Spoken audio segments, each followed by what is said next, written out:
A large section of Guyana vows to vote for Azruddin Mohamed to become Guyana's next president, even though he's under major sanctions by the United States. Today we're going to look into whether Mohamed's sanction was an inside job, and if it was, who was it that exposed Azruddin Mohamed and his father, Nuzar Mohamed. And by the way, bear with me, I'm not feeling my best. My throat obviously isn't doing well for whatever reasons, but I wanted to bring you this video as we gear up to head into the September 1 elections in Guyana. In June 2024, the U.S. Treasury Department's Office of Foreign Assets Control, OFAC, designated Azruddin Mohamed and his father Nuzar Mohamed as specially designated nationals under an executive order based on credible allegations of widespread corruption and tax evasion in the gold export sector. And there were persons, agencies, or institutions behind the sanctions. We'll tell you all about that, so stay tuned. This is how the government that publicized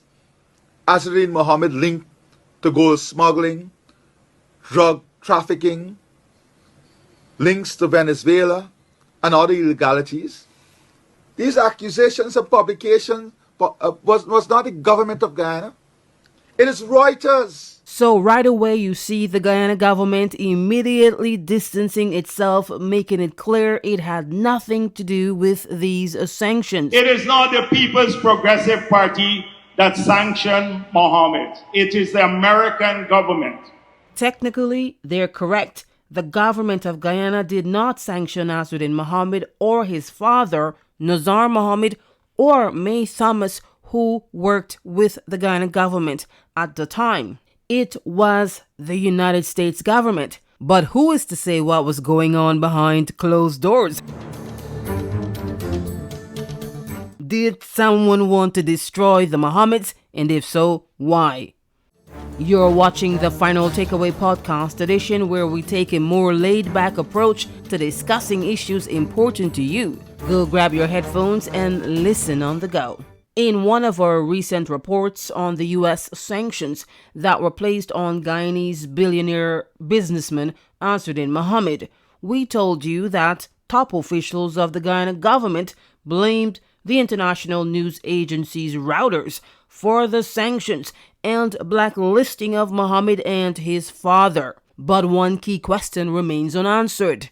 Who tipped off Reuters? Who provided the credible allegations of widespread corruption and tax evasion the U.S. acted on when they sanctioned the Mohameds? And don't miss this key piece of information. Among the 5 to 6 people who knew what was about to happen was at least one, quote, Guyana government official, according to Reuters' investigative report. Today, we seek to unpack the events that led up to the Mohameds getting sanctioned.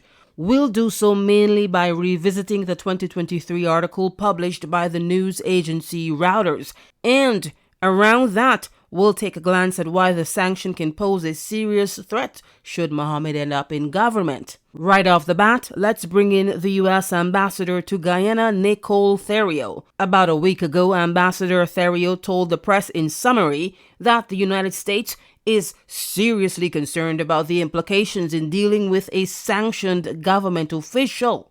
And of course, this is in the context of if Mohamed comes to power, whether as the ruling party or as an opposition member of government. Yes, we are concerned. Anytime the U.S. Department of Treasury OFAC sanctioned individual has the potential to become a member of government, that is concerning for us. It's problematic in multiple ways because the way that we as the U.S. government can interact with the government, we have to be very careful if that person is involved. Let's say he were on a certain committee. We would have to be very careful in working with that committee. We have to make sure that we didn't work with him specifically. So that's a bit of an issue, yes. And the other thing that concerns me a bit more, however, is that when you see an OFAC sanctioned individual become a part of an official within a government, it sends concern through the private sector of the United States. So you see U.S. companies often rethinking their relationships in the country. We saw it in Afghanistan. We've seen it in other countries as well. They sometimes look to de-risk or to even just cut ties with the country. And we're in such a beautiful position right now. All these U.S. companies want to come to Guyana, and Guyana is welcoming so warmly all of these U.S. companies. And I don't want, if he were to become a member of the government, that to change. The ambassador was at the time replying to a question about Azruddin Mohamed potentially ending up in government and how it can affect the U.S.'s relationship with the country. Getting back to the Reuters investigation, someone had to have contacted Reuters to trigger an investigation into the Mohameds' affairs. Suspicious allegations abound and fingers point to the Guyana government. And why is this important? There's a theory that this was payback by certain government officials to punish the Mohameds after a falling out that was beyond repair. Allegedly. No names called, no names named. Allegedly. The Mohameds have long been among Guyana's small business elites who ran lucrative gold mining, foreign exchange cambios, and quarrying businesses. And for those of you who may not know this, Azruddin and his father once shared a very close connection with the officials of the current political establishment. But that's not all. Things start to get more interesting as you dig deeper. Apparently, they parted ways around the time OFAC slapped the sanctions on the Mohameds. The father and son Mohameds were sanctioned for alleged illegal activity, ranging from drug trafficking to gold smuggling and cheating the Guyana government out of $50 million in duty taxes within the 4-year period leading up to the sanctions. So that would be from around 2019 to 2023 when the Reuters investigative report was published. Well, as you suspect, fingers started pointing and this became a whodunit unsolved mystery. So who was it? Who exposed the Mohameds to sanctions? Someone had to have tipped off Reuters. Irfan Ali and Bharat Jagdeo were correct in saying that Reuters did an investigative report on the Mohameds that triggered the U.S. sanctions. However, someone had to have tipped off Reuters. Why would Reuters on a normal day just choose the Mohameds to investigate? Okay, all one has to do is to contact Reuters. Did someone close to the government tip off Reuters? And I'm talking about the Guyana government here, not the U.S. government. All you have to do is to contact Reuters. It's that simple, the news agency says. Reuters says if you have significant information of public interest, it has several ways. Tipsters, also known as snitches, can communicate confidentially with its journalists. The more documents, data, or other evidence you include to substantiate your tip, the more likely it is that we will be able to investigate it. The best tips include evidence of what is happening, as well as explanation of why this is important and what the consequences are. Say no more. Say no more. Now to the article, and by the way, it's a long article, so I'm going to provide a summary of the essential parts. I've also placed a link to the full article which you can check out in your spare time. It's below the video. In a special report on July 14, 2023, Reuters News published an article with this headline: U.S. probing Exxon contractor in Guyana for smuggling drugs gold. The article begins by saying U.S.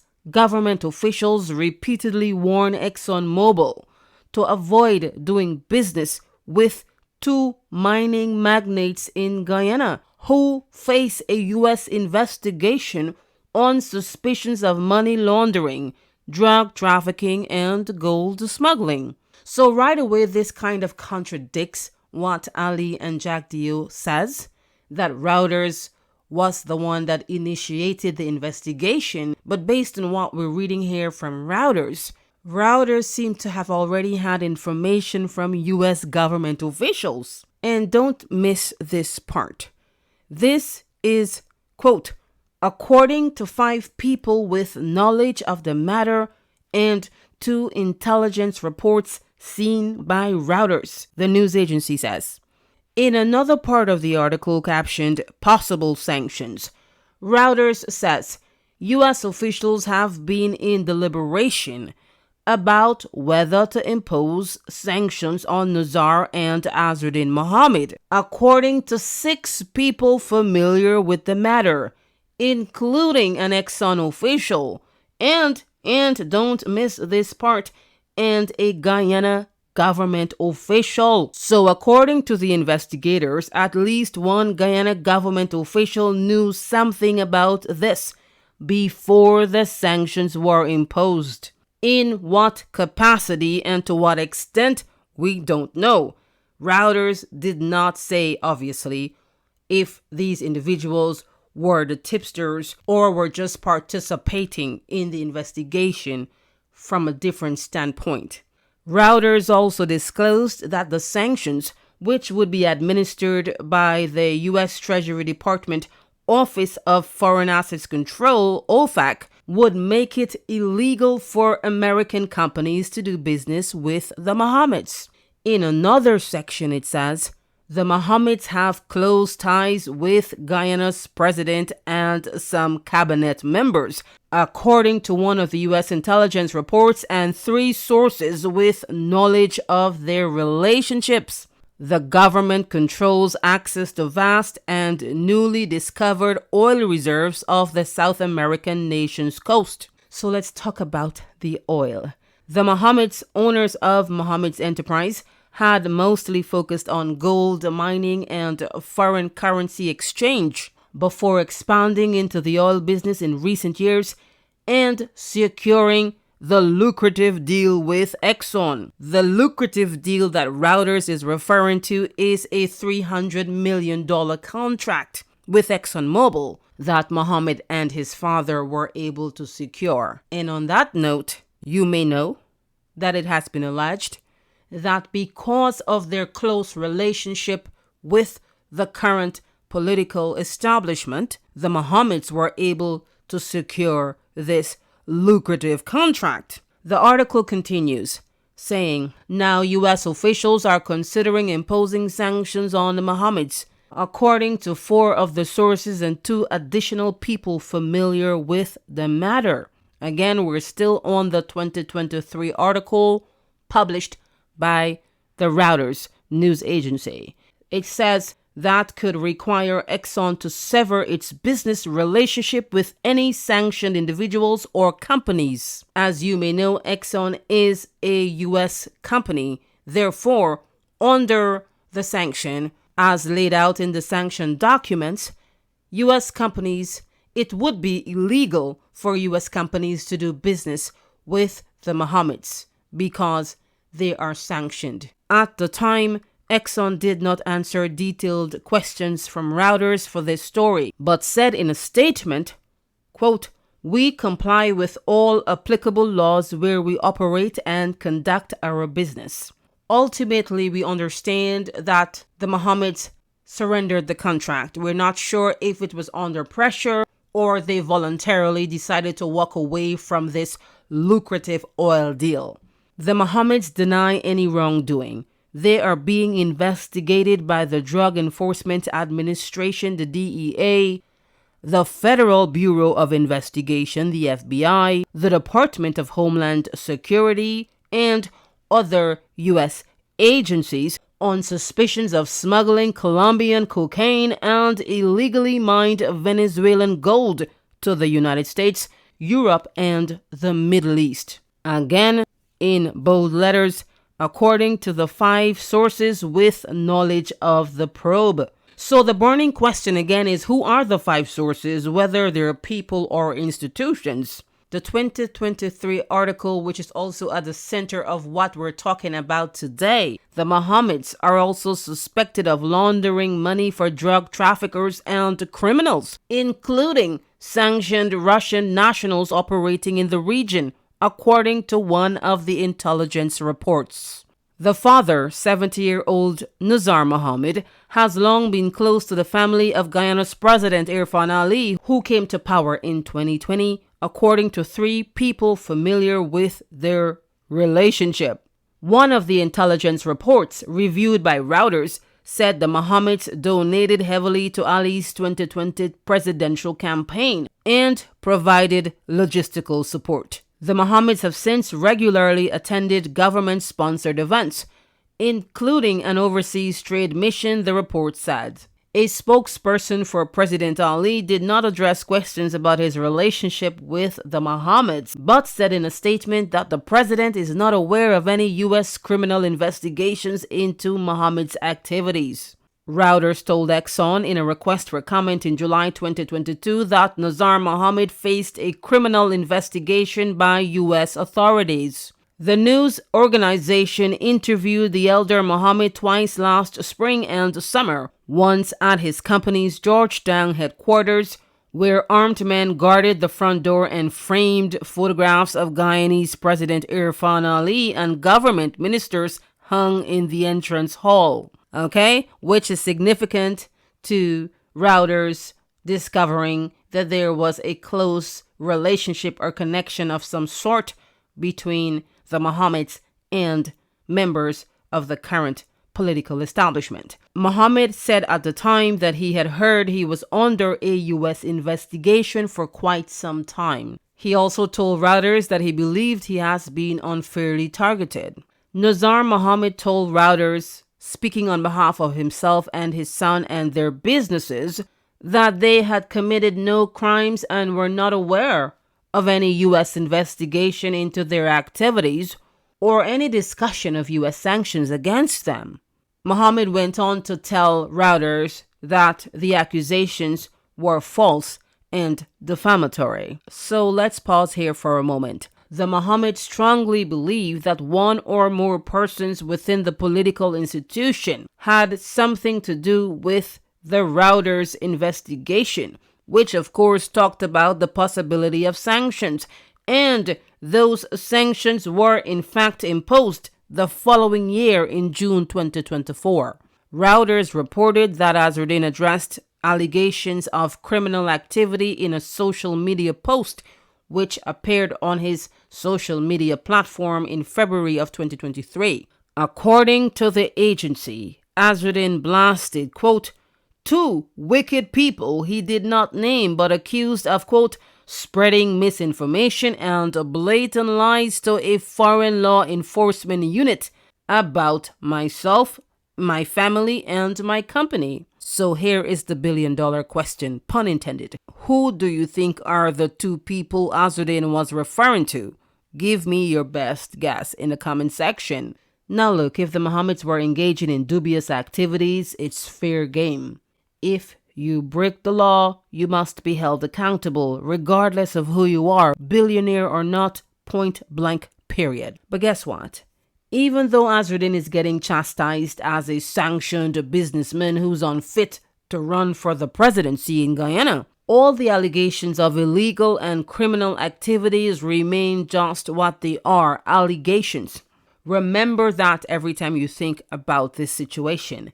Neither the U.S. nor the Guyana government brought charges or prosecuted the Mohameds, and these sanctions were applied more than a year ago. The Mohameds did lose control of their assets in the United States and lost their visas, but I think that was pretty much it. Again, OFAC, which falls under the U.S. Department of Treasury, has never charged or prosecuted the Mohameds, or even May Thomas, a government official also sanctioned with these men for her role in alleged public corruption to defraud the Guyana government. They were never found guilty of these alleged crimes. So, with all that being said, don't you find it interesting that the Guyana government took a laid-back approach while witnessing the Reuters investigation that was published in 2023,